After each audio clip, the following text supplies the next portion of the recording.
saacadu markay ahayd 10kii barqanimo ayaa waxa la soo qabtay nin lagu magacaabo deeqo aad arkaysaan deeq la yiraahdo magaciisa ninnimo uu ku sheegto laakiin magaciisa dhabta la yiraahdo deeqo Cabdullaahi Aadan oo in muddo magaaladan ku noolayd oo matalaysa inay nin tahay dumar badan xiriir la yeelatay sida aragtaan hubaysan oo magaaladan muddo badan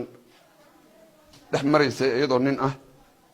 waxaan ku guuleysanay inaan helno muddo dheer ka bacdi inaan gacanta ku soo dhigno deeq oo magaciisu deeqa yahay baaritaan dheer ka bacdi waxaan ogaanay inay tahay qof haween ah ujeedada iyo danta ay kala hayna wali hadda baaritaan bay ku jirtaa